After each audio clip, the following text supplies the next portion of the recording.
विद्यार्थी मित्रांनो, आज आपण 10वीच्या वर्गातील सायन्स अँड टेक्नॉलॉजी पार्ट 2 मधील नंबर 2चं जे चॅप्टर आहे, life process in living organism part 1, सजीवातील जीवन प्रक्रिया भाग 1 याचा स्टडी आपण करणार आहोत.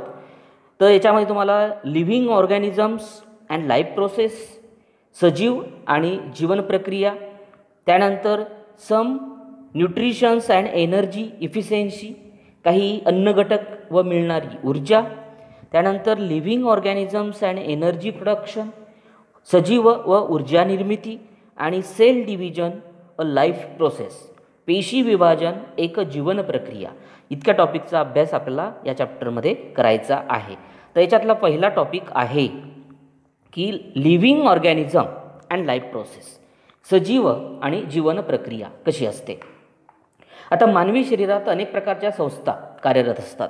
तुम्हाला माहिती आहे की मानवी शरीरामध्ये अनेक प्रकारच्या, जसं की डायजेस्टिव्ह आहे, त्याला आपण पचन संस्था म्हणतो, रिस्पायरेटरी आहे, श्वसन संस्था आहे, त्यानंतर एक्सक्रेटरी आपलं सर्क्युलेटरी सिस्टीम आहे, रक्ताभिसरण संस्था आहे, एक्सक्रेटरी मीन्स उत्सर्जन संस्था, आणि कंट्रोल सिस्टीम त्याला आपण नियंत्रण संस्था, अशा प्रकारच्या या संस्था आपल्या शरीरामध्ये कार्यरत असतात. आणि त्यांचं कार्य हे स्वतंत्रपणे परंतु सर्वांच्या समन्वयातून चालू असतं. लक्षात ठेवा, performing independently but complete coordination, की त्यांच्यामध्ये एक प्रकारची सुसूत्रता असते, समन्वय असतो. ही सर्व जी यंत्रणा आहे प्रत्येक सजीवांमध्ये कमी अधिक प्रमाणामध्ये समान पद्धतीनं कार्य करत असतं. यासाठी त्यांना अखंडपणे ऊर्जेच्या स्रोताची आवश्यकता असते. तर त्या ठिकाणी ऊर्जा मिळवण्यासाठी carbohydrates, fats, lipids are the main sources of in this energy. लक्षात, अशा प्रकारे कार्बोदके, स्निग्ध पदार्थ, प्रथिनं हे अन्नपदार्थ या ऊर्जेचे मुख्य स्रोत असून प्रत्येक पेशीमध्ये असलेल्या तंतुकणिकाच्या मदतीने ही ऊर्जा मिळवली जाते. मायटोकॉन्ड्रिया जे म्हणतो आपण, त्याच्या सहाय्याने सुद्धा आपल्याला ऊर्जा मिळवली जाते. त्यानंतर ऊर्जा निर्मितीत फक्त अन्न घटकच लागतात असं नाही, तर त्यासाठी तुम्हाला ऑक्सिजनची सुद्धा आवश्यकता असते. तर त्यासाठी तुम्हाला ऑक्सिजन जो आहे अल्सो नेसेसरी, ऑक्सिजन पण आवश्यक असतो. हे सर्व जे घटक आहेत ते परिवहन संस्थेद्वारे पेशीपर्यंत पोहोचवतात आणि त्यानंतर नियंत्रण संस्थेची सर्व प्रक्रियेवर नियंत्रण असतंच. म्हणजेच ऊर्जा निर्मितीसाठी तुम्हाला प्रत्येक जीवन प्रक्रिया आपल्या परीने हातभार लावत असते. या सर्व प्रक्रियांच्या कार्यासाठी तुम्हाला ऊर्जेची आवश्यकता असते. लक्षात, process also requires the energy. आपल्या सगळ्या क्रिया जर घडवायच्या असतील तर तुम्हाला ऊर्जेची आवश्यकता असते. आता तुम्हाला माहिती आहे की आपण वेगवेगळ्या प्रकारचे जे फळं असतील, फूल किंवा पालेभाज्या असतील ते सेवन करत असतो. त्यानंतर वनस्पतीचे स्वतःचे पोषण ते स्वतःच करत असतात, ॲटोट्रॉपस असतात, आपल्याला माहिती आहे.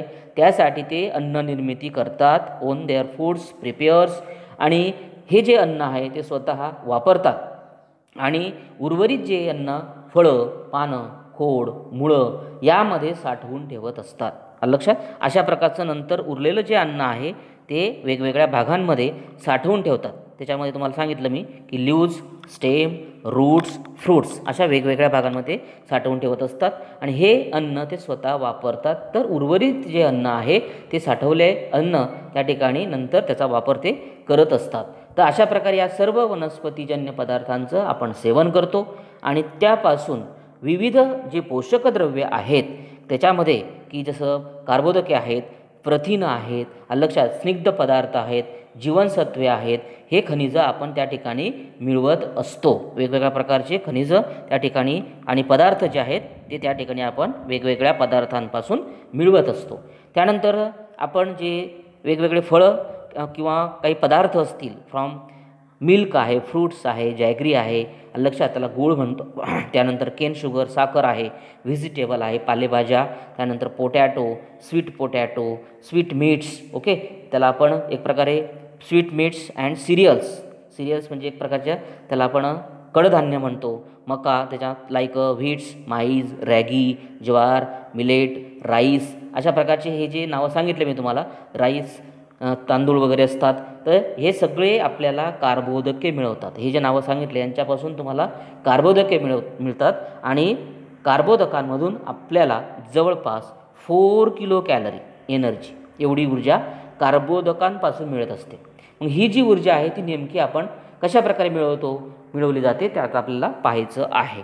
तर याच्यातला पुढचा जो टॉपिक आहे तो आपल्याला पाहायचा आहे की living organisms and energy production, सजीव व ऊर्जा निर्मिती. आता तुम्ही जर डायग्रॅमचं ऑब्झर्वेशन केलं तर तुम्हाला त्या आकृतीमध्ये सजीवांचा जो श्वसन हे शरीर स्तर आणि पेशी स्तर अशा 2 स्तरांवरती आहे. तर शरीर स्तरावर लक्षात respiration occur at the 2 levels of the body, cellular levels, body levels and cellular levels. शरीर स्तर आणि पेशी स्तर अशा 2 स्तरांवरती आहे. तर शरीर स्तरावरती होणाऱ्या श्वसनामध्ये एक प्रकारे ऑक्सिजन आणि कार्बन डायऑक्साईड या वायूची देवाणघेवाण जी आहे लक्षात ती त्या ठिकाणी केली जाते. आणि याच्यामध्ये जर पेशी स्तरावरती होणाऱ्या श्वसनामध्ये अन्न पदार्थांचे ऑक्सिजनच्या मदतीने अथवा त्याच्या विना ऑक्सिडीकरण केलं जातं, हे लक्षात ठेवा. अशा प्रकारे अन्नाच्या याच्यानुसार वेगवेगळ्या पद्धतीने ऑक्सिजनच्या मदतीने त्या ठिकाणी एक प्रकारे ऑक्सिडीकरण जे आहे ते त्या ठिकाणी केलं जात असतं. त्यानंतर तुम्हाला याच्यात की आपण जे वेगवेगळ्या प्रकारचे पदार्थ खात असतो लक्षात की तसं आपण त्याच्यामध्ये प्रामुख्याने कार्बोदकांचा जो उपयोग आहे, कार्बोदकांचा उपयोग मुख्यत्वे दररोज आवश्यक असणारी जी ऊर्जा आहे ती मिळवण्यासाठी केला जातो.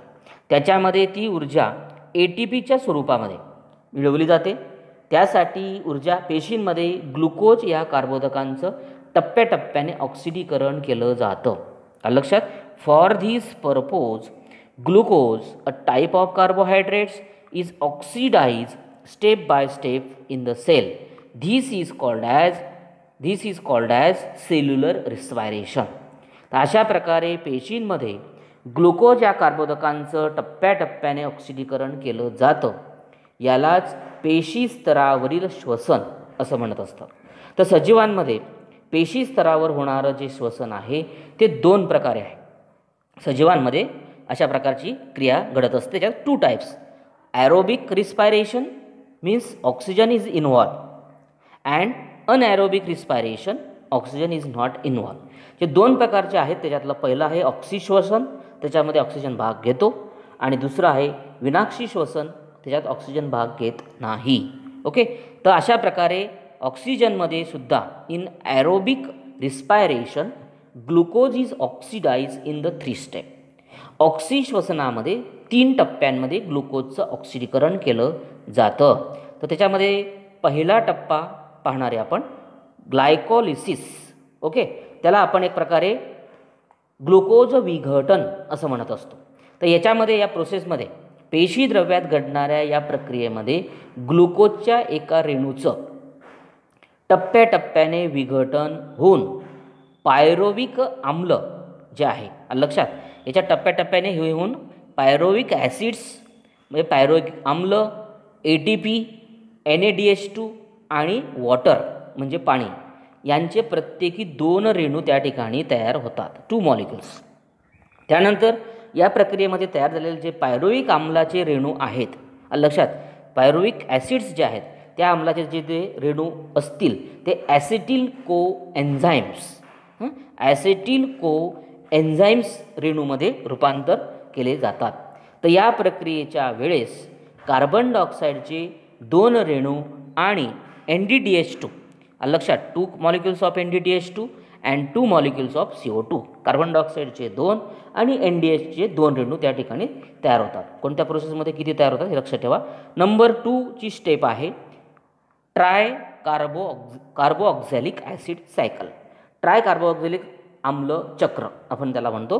तर याच्यामध्ये ॲसिटिक आम्ल लक्षात ॲसिटिक कोएन्झाईम A चे रेणू तंतुकणिकांमध्ये जात असतात आणि त्यावर ट्राय कार्बोऑक्झॅलिक आम्ल चक्र त्याला आपण केब्र चक्रसुद्धा म्हणतो लक्षात. यालाच तुम्ही केब्र चक्र असं सुद्धा म्हणतात. तर ही चक्रीय अभिक्रिया त्या ठिकाणी राबवली जाते.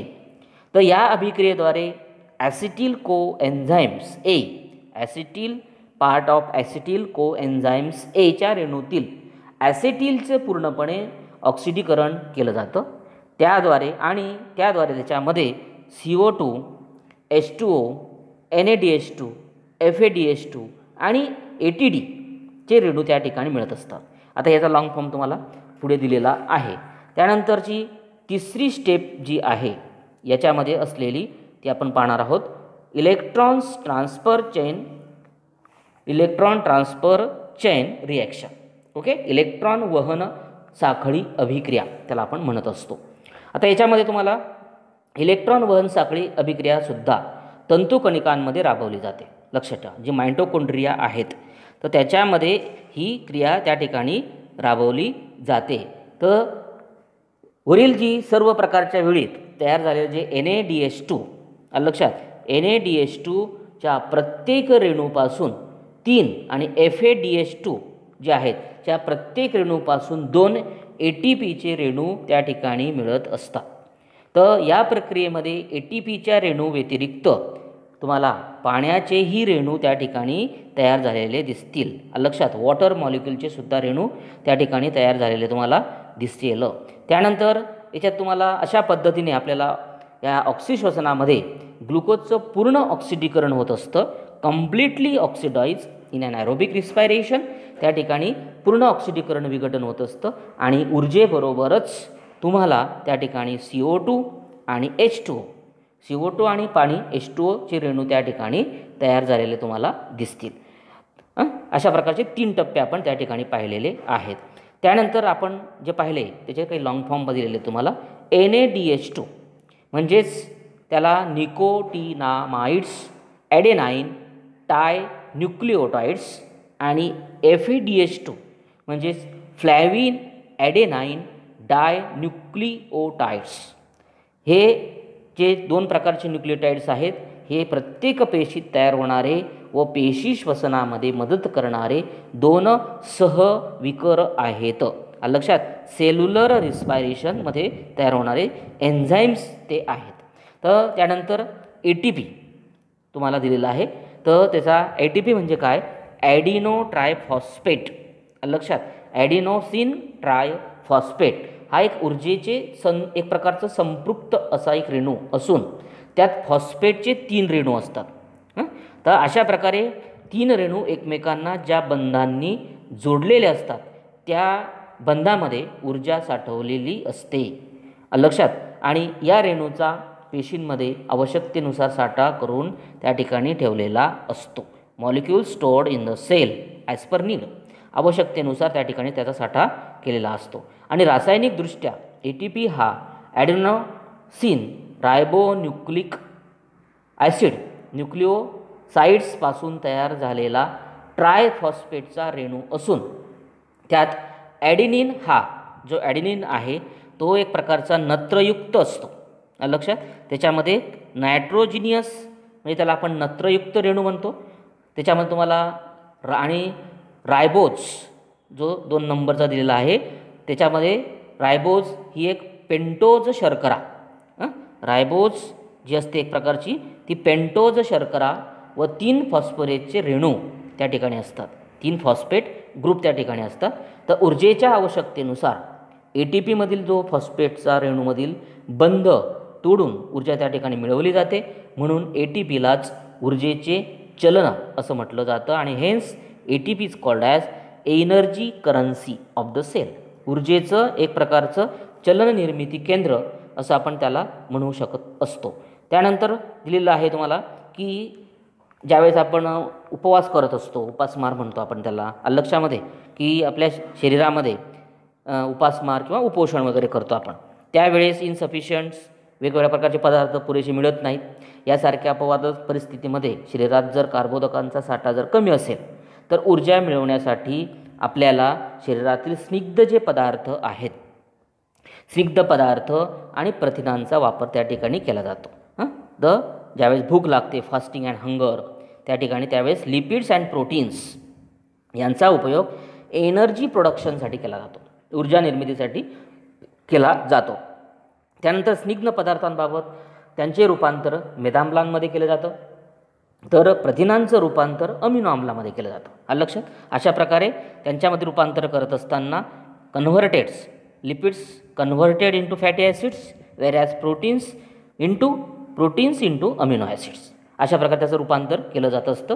प्रथिनांचं रूपांतर अमिनो आम्लामध्ये केलं जातं आणि मेदाम्ल आणि अमिनो आम्ल ॲसिटिल कोएन्झाईम्स एमध्ये रूपांतरित केले जातात.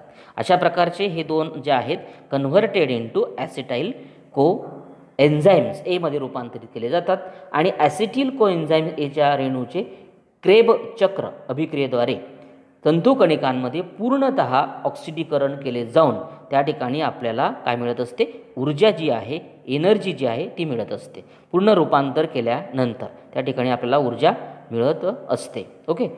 त्यानंतर पुढचा टॉपिक पाहणार आहे आपण. त्याच्यात इम्पॉर्टंट पहा की process of energy production through the aerobic respiration of carbohydrates, proteins and fats. Okay. की कार्बोदके, स्निग्ध पदार्थ आणि प्रथिन यांचं ऑक्सिश्वसन करून ऊर्जा मिळवण्याची प्रक्रिया आपल्याला पाहिजे. त्याचा एक तुम्हाला फ्लो चार्ट दिलेला आहे. तो फ्लो चार्ट आपण समजून घेणार आहोत.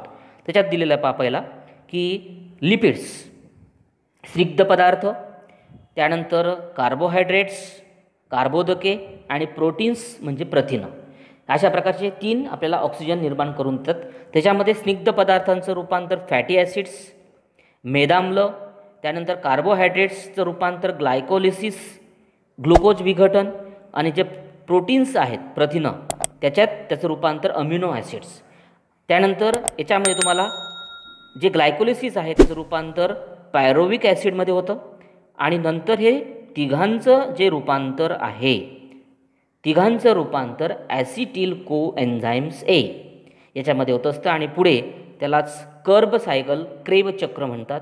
त्याच्यामध्ये तुम्हाला CO2 plus H2O, carbon dioxide, H2O म्हणजे पाणी आणि एनर्जी म्हणजे ऊर्जा, अशा प्रकारची घटक त्याच्या ठिकाणी तयार झालेले तुम्हाला दिसतील.